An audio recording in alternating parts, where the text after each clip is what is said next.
And my dear respected principal, my dear teachers, and my dear fellow students.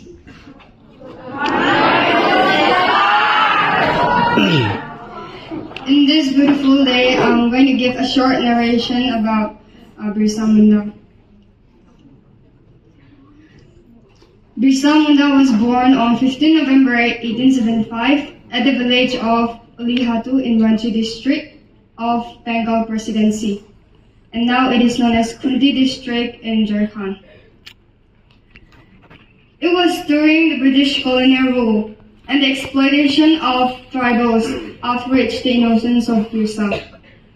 Birsa Munda was a freedom fighter, a religious leader, and a folk hero who belonged to the Munda tribe. He led a tribal revolt against the British authorities in Jharkhand region in the late 19th century. His courage, bravery, and dedication for his people became an effective inspiration to tribals. He was a tribal leader who fought for the rights of tribal people against colonial oppression in India, a freedom fighter, and an image of tribal groups who inspired tribals to fight for independence.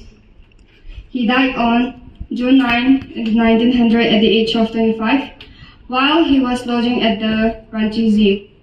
His death was a significant loss to the tribal resistance movement in Jharkhand, but his memory as a freedom fighter and a symbol of resistance British rule remains alive in India. Thank you.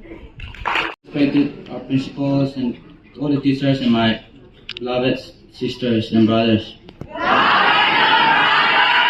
Today I'm going to talk about short stories for our freedom fighter Birsa Munda. The life history of Birsa Munda will go down in the history of the tribal as a story of emancipation of his own people, who were subjected to prolonged suppression by the Britishers. He was a visionary. He realized that the Britishers have come to this land to torture the masses and carry wealth abroad. He is reckoned as a freedom fighter who led the tribal essentially to prevent land grabbing by the non-tribals, ending them up as bonded laborers in their own land. He had organized his first protest march for remission of forest dues. It was at this time the Great Famine of 1895 brought out. Birsa Munda presently is being worshipped as Bhagavan in the newly created state of Jharkhand.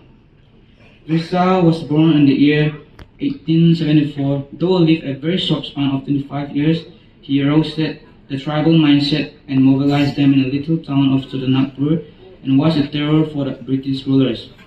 True to his greatness and achievements to free the tribals, he was called the Dharti Aga. A visitor is overwhelmed to see his statue erected in the steel city of Rourkela as a befitting tribute to his great tribal leader who had fulfilled his mission by compelling the British search for the promulgation of the Nagpur Tenancy Act 1908.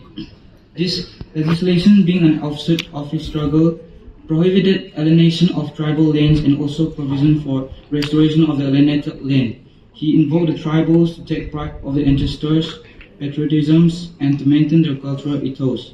The tribals were suppressed for long by Tikus, non-tribals, and the intermediaries like Tikadars and money lenders, including Zamindars, tried to exploit the tribal constantly. The tribals, who were for centuries the owner of the land and engaged in cultivation, could not stand the trials before the British court, and the primitive practice of verbal agreement on land ownership could not be recognized by law. Finally, the tribal ended themselves as bonded laborers in their own land of origin. Birsa accordingly spearheaded the tribal movement in the region of Nagpur and brought the tribal community under a single umbrella. He instigated the masses by putting example of the ancestors and the burning patriotisms, which now spread like wildfire. Birsa saw to it that a gallant struggle was to be a folk reawakening patriotisms among his masses, which was almost at the waning state. His organizational skills motivating the masses to regain freedom from the power grabbers like Tikadars, Zamindars, and money lenders, and restoration of full ownership right as a thriller of the soil are exemplary in the history of the tribals. And in the words of Pandit Jawaharlal Nehru, tribal people should develop along the lines of their own genius. We should avoid imposing anything on them forcibly.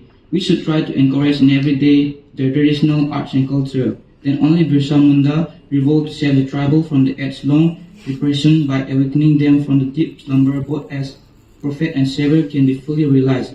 Birsa died in a jail 1900 at the budding age of 25. Thank you.